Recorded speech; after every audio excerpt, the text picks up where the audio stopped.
Depending on this, it can take some amount of time in terms of how the customer is interacting with the organization. And I think all that customer experience is really, really important in terms of capturing that. The other thing what we do is during the course of the year, obviously there can be a case of, a claim. And in that case, obviously the customer has a moment of truth with the insurance company, right? And that becomes really, really important in terms of how that claim is handled, how that is serviced, how the queries are addressed, and so on. Now, in addition to that, in other circumstances, we are involved in terms of, looking at customers can be targeted for additional products. So there could be cross-sell opportunities, upsell opportunities. There could be various other opportunities also which can be explored, right? And the other thing which we are trying to do is that, much before sort of any renewal date and so on, we want to try and target people with certain maybe early bird offers or certain other incentives to renew. Say even 2 months in advance or so, depending on how that looks like. So a couple of points. One is there's nothing called big data or small data, it's data. It's the importance you attach to it, and the importance you attach to it is part of also what we know and what we think we don't know. So the point here is, I'll give you an example. So most of the companies we work with, because we help marketeers reach out to their customers through email marketing. Now, the biggest pain point we get, the big event, if I can call it this way, is customer X has come to my website, has looked at something in the product catalog, has added this to the basket, and left without buying.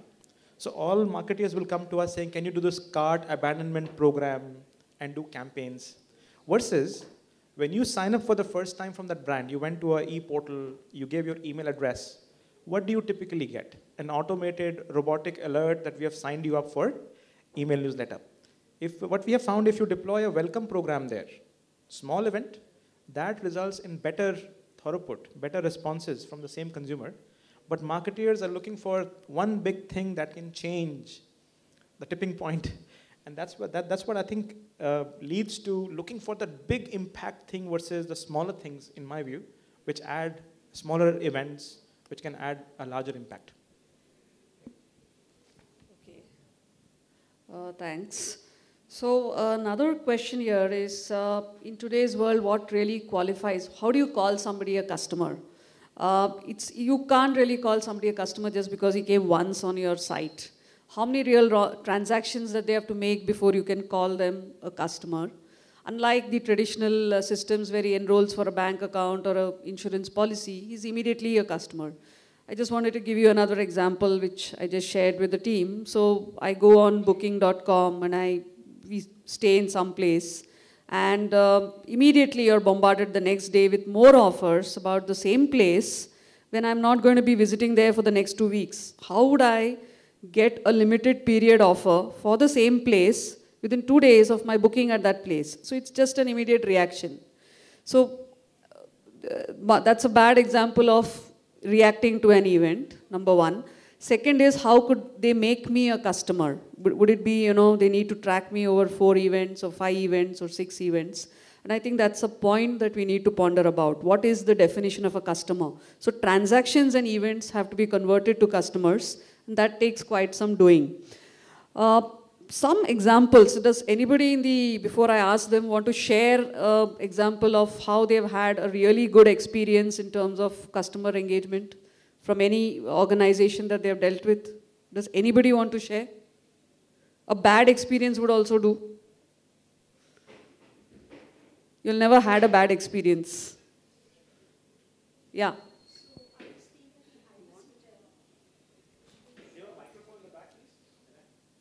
So I think I was just staying at the Ibis Hotel. Can you hear me? And I think the entire customer experience over there, I would grade it as like the worst experience ever at any hotel. Because right from the entrance being checked in to hiring a cab, I think the staff was just not trained. The way they treated me as a customer, I felt extremely uncomfortable. So I just shifted my hotel to the Claridge's Hotel. And the experience over there was just fabulous. Right from when you get off the car, the way they treat you, to the entire check-in, when they put you, into your room, the entire process.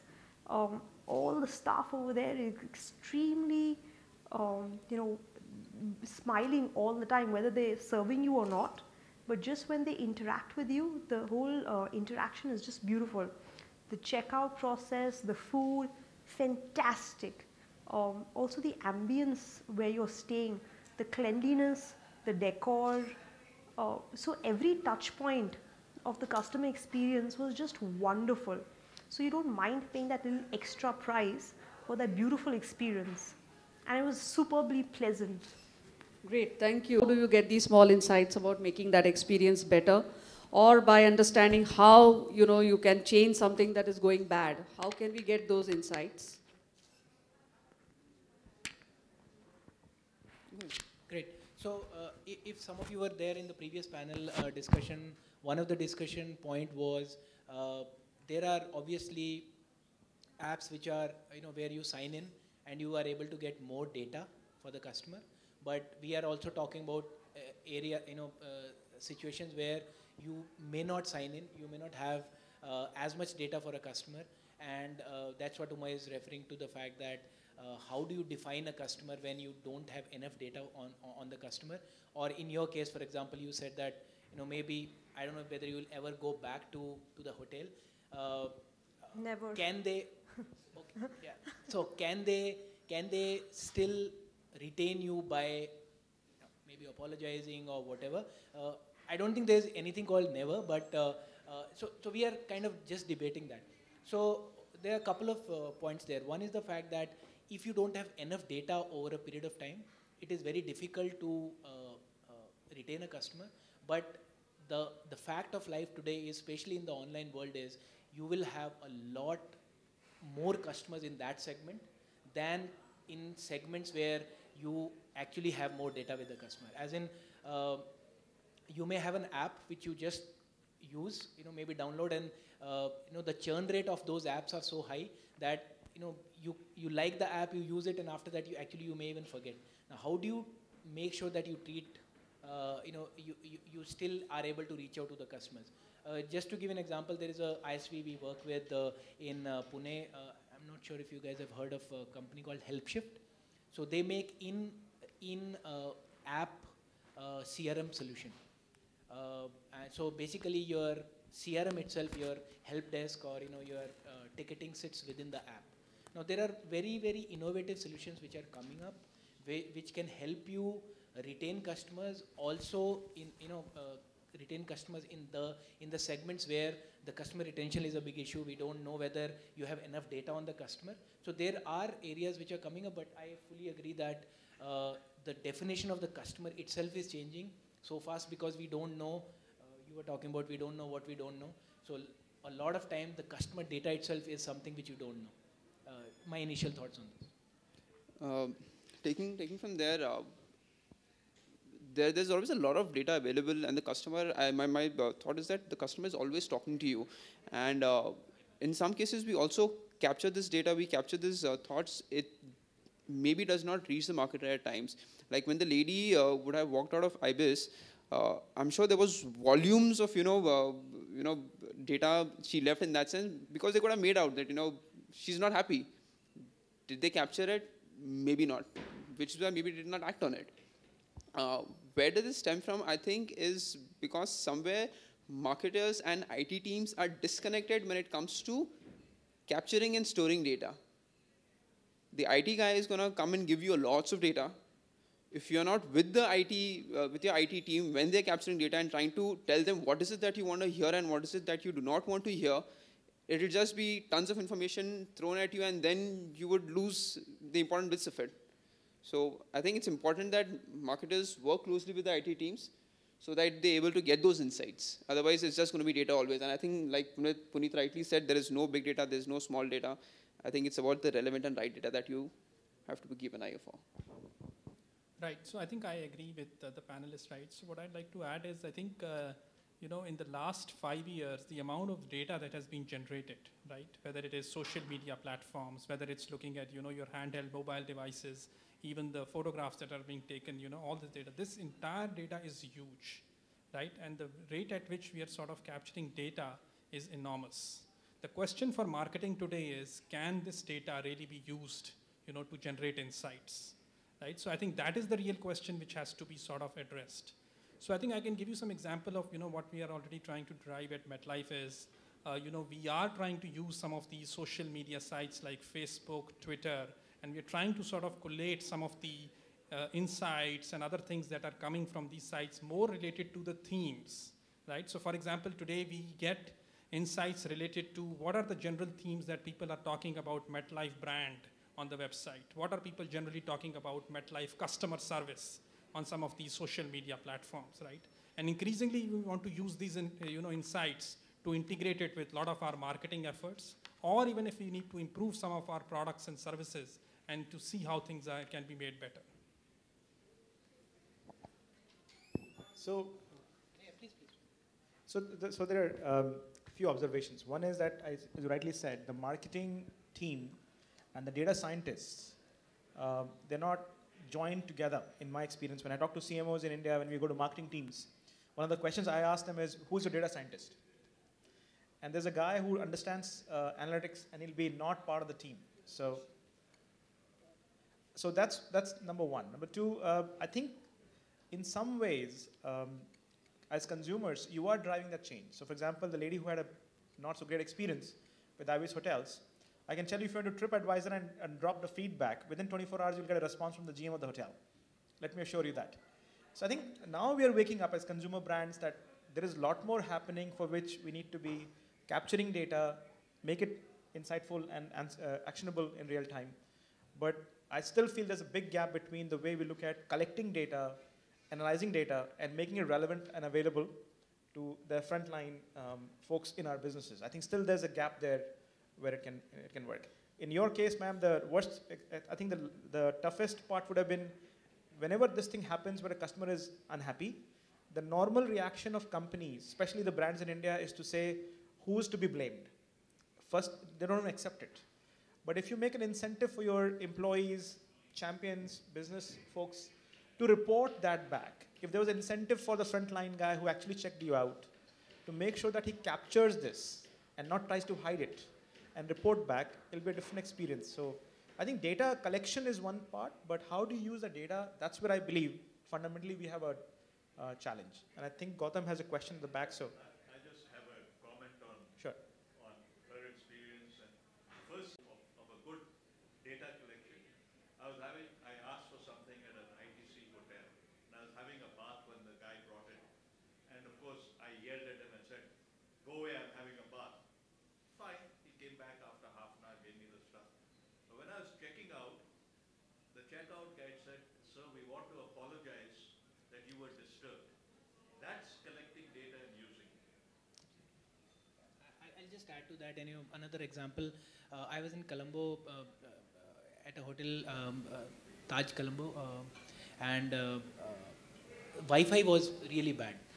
And I just, I called up the IT guy, I called up the concierge, and I said, man, it really sucks. And that was my actual word. I come out, I come back, and within a week I get a mail from the GM saying that, again, apologize, and your next stay in Colombo is on us.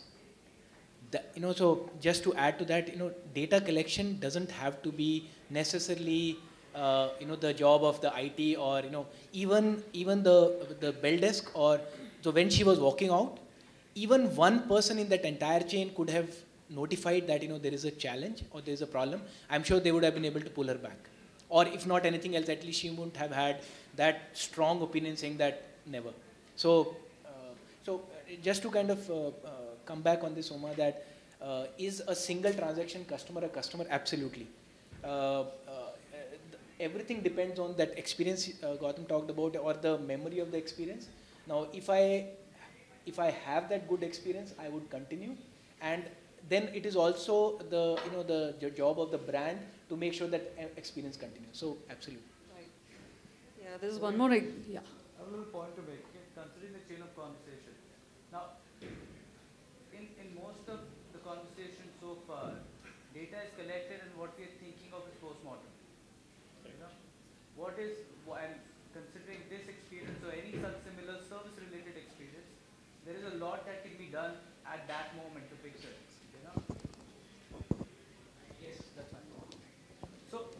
I think a small, if I could probably define the small data bit, it would be something which you could do real time, on the fly, when the experience is happening. And the big data is where you need basically a data scientist who can come back to you with insights. Because what Sir really said was the experience of the guy at the front line. It's not the marketing or the tech teams. It is actually the IT and the sales guys, because those are the ones who are actually front facing the customer.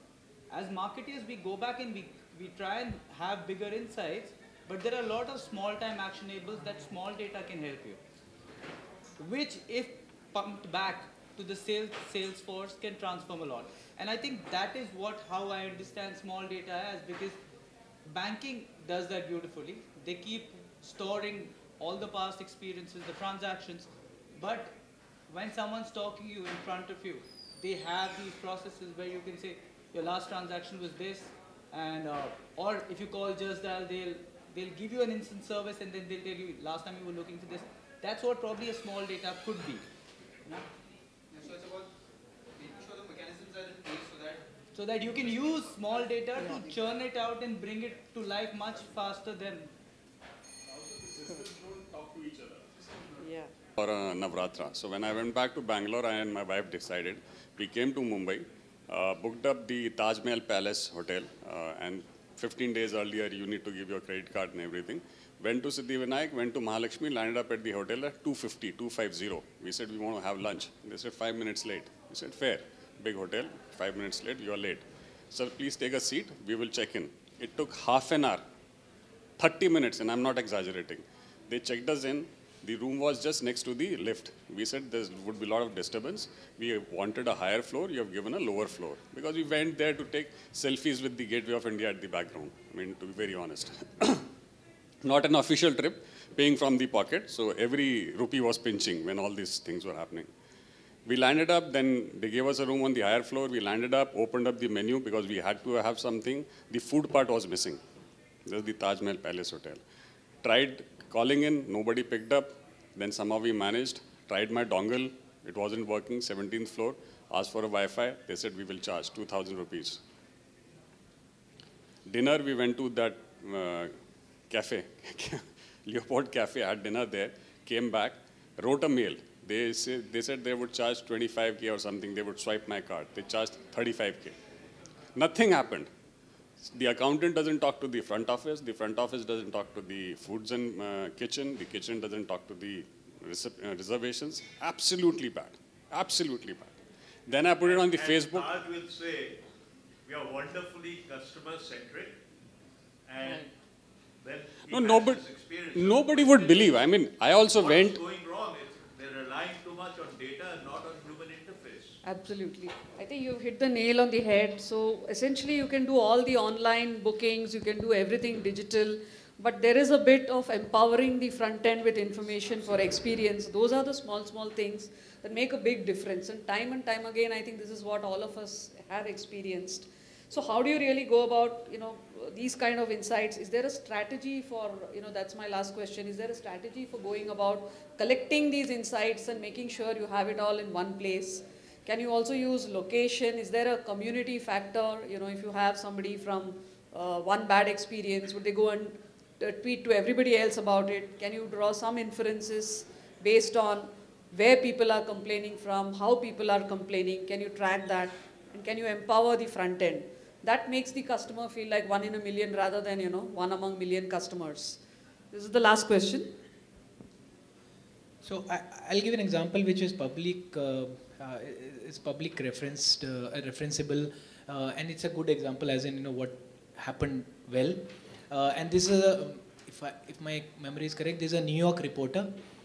He calls 2 days before Christmas. It happened in the US with Amazon. 2 days before Christmas, or I think 3 days before Christmas, and says that I had ordered a PSP for my son, and that never landed. And what do? I want to give that to the son. And so one of there's this internal process thing called a Anden cord. So it comes from one of the manufacturing techniques where in Toyota, where anybody in the chain, who is part of the manufacturing chain, could just pull the cord, and the entire chain stops, could stop. So one of the one of the service associates who was talking to the person said, "We'll ship you that, no questions asked." Fortunately for us, he happened to be a New York Times reporter, and he mentioned that in one of the things that before Christmas I got it. They didn't talk about the fact that check your credit card guy or check UPS or whatever. He just shipped it. Now 25th December, before 25th December, any gift is good, but anything after that is as good as next 25th December. So when you have the sentiments involved, you do not really talk about how much more it will cost. I'm sure Amazon did make loss on that transaction, but again, if you are to really retain customer in the longer run, then some of these things can, and he says, again, a single transaction had never transacted before, but he says, would I ever go to anybody else except this, because there is a memory to the transaction and there is a memory to the experience. So. Right, so I think, yeah, that customer experience at the front end is really important, right? So in terms of the strategy, I think what I want to mention is that, in the earlier times around 1990s, that's a time when organizations were very, very focused in deploying ERP systems, the best IT systems and so on. And emphasis was not given at all, in terms of how some of these insights will be used, how it will be relevant for marketing, how it will be relevant for the actual customer. Right? So, in fact, just to create, a single customer view in various banking as well as insurance companies took a lot of time, and millions of dollars of projects had to be executed to get that done. Right? Now, if you ask me in terms of, the customer strategy, I think the prime thing which starts from is that there should be a single customer view. We should have an entire view on what the customer is doing with the organization, as well as what is he trying to do on social media sites and other external websites, because the entire experience is very, very important to understand, and then trying to design products and services for this customer. Answering on the location bit, an example that comes to my mind is, and this is typically in real estate, when, let's say, anyone who understands, Bombay and knows Bandra, there are two sides of Bandra. There's a Bandra West and then there's a Bandra East, and they are complete opposites. I mean, a person who wants in Bandra would not want in Bandra East. So when you're talking to the customer, when the customer gives you that piece of information about, the geography, that's a lot of insight for you to know who he is as a profile of customer. Another thing that often comes across during our conversations with our customers is, let's say, you're talking to this guy who's got kids and he's wanting to buy a property, and every time you talk to him, he's trying to understand, is there a school around, is there a hospital around? You know his profile. He's going to have kids who will probably soon go to the school. Maybe he's got parents, and a hospital is important to be close by. So these kind of small insights will help you a lot in terms of dealing with your customers and giving them the right solutions. On the strategy bit, my thoughts are that the moment you start focusing on gathering data, and gathering is the approach, you look at data as small or big.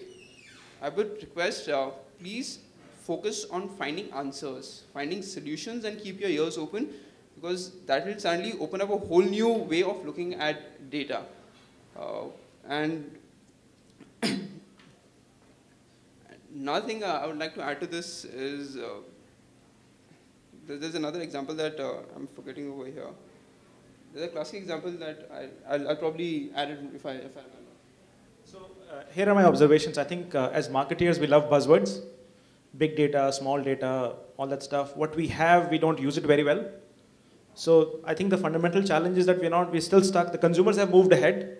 We're still stuck in the past. I'll give you an example. But before that, there's somebody who said, it's not about doing the right things. It's about doing things right.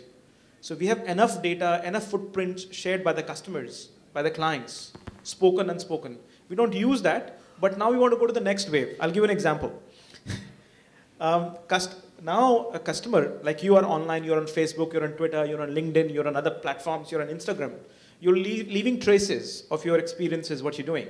So now the marketeers want to bring all of that, while we're still struggling with one single customer view across departments. We don't have all of data in one place.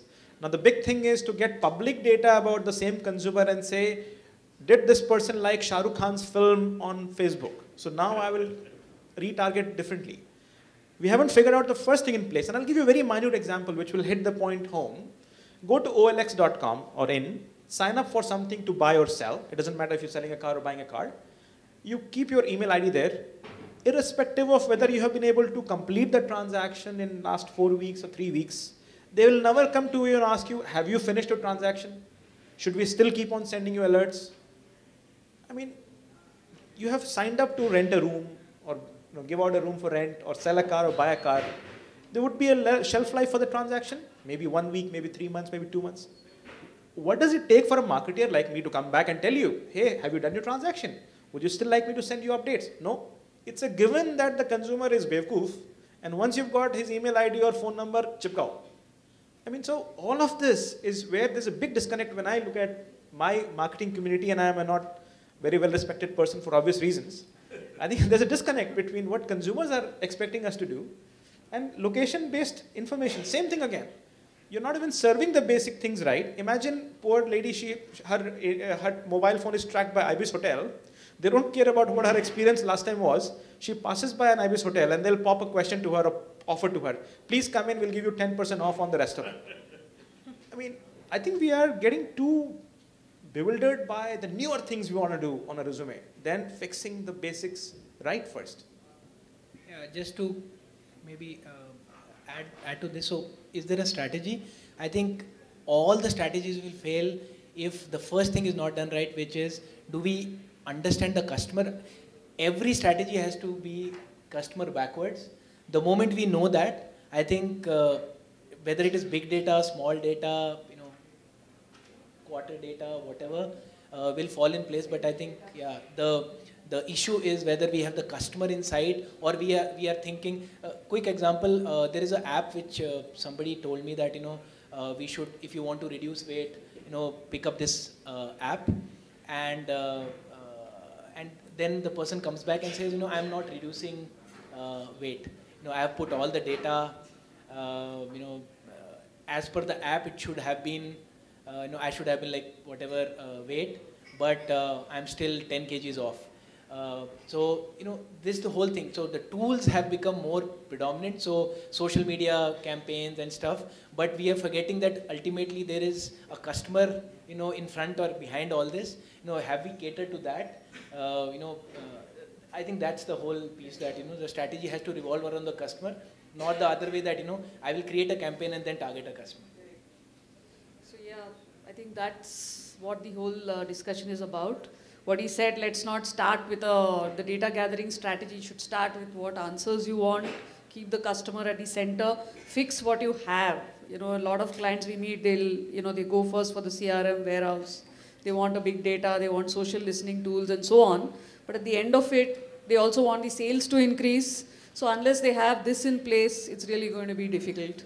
And I think there are ways to do it. So it starts at the basic, capturing all the experiences of a customer. Empowering your front end is very important with that information, and making sure there's a culture of capturing every touch point and mixing both online and offline. I think that's what will really help. You remember the experience? Huh? I don't remember it. No problem. So, yes. I just want to ask one more question. Yeah. How many of you get calls from radio taxis saying, where is your location? How many of you get calls from all of us, from the courier service saying, where are you? I want to know why that happens. Absolutely. What is this data? What is all this crap? And 100 times they'll ask you the same thing. How come they don't know? Yeah. And the guy who's taking your address never bothers to take it properly. No, even if you put your own address in the Meru or the Mega or anywhere, give the landmarks and proper landmarks. Even then the guy will call. So what's going wrong? Who is using data? The taxi driver is not using the data, so he calls you a million times when he's coming. The is not using the data. Yeah. So he's not empowered.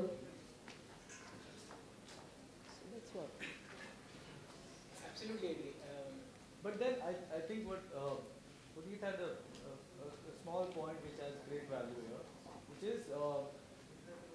somewhere in 10% occupancy hona chahiye. But that part of making sure at every touch point, right from the calling to the application, it is hassle-free for the customer. And somewhere you had a point also which said, focus on the results, focus on the experience. Collecting data will happen anyways.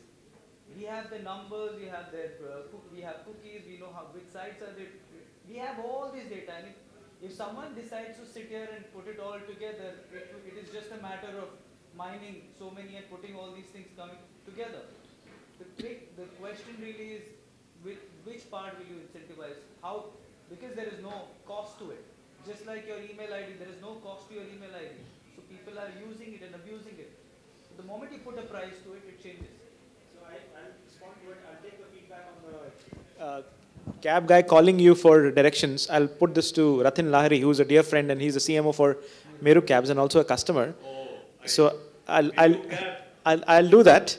And the second part there is that they do incentivize. So for example, when you use the app and when you put the rating after an experience, so if you put 5-star rating for the experience that you've had, the cabbie guy gets extra incentive every month. So when he goes for his payout, he gets a lot more money. But there was no negative incentive if you dinged him on the negative experience. But that's what they're going to deploy now. So, but this point is still not, I think, captured by them, that if the cabbie had to call you, that should be going against his experience for you. So I think that's one thing. So we designed communication for Meru, okay? And we told they came to us saying drivers are not taking money through the app, they want cash. And we want to incentivize them. And we came up with 4 or 5 ideas. You know the idea which worked the best? Give him 50 rupees extra. That's it. Give him 50 rupees extra, he will take all the... And that's what worked. This will be only Mumbai. Mumbai. Right. For everything, prototype is Bombay. Right, so that closes the session. Thank you very much.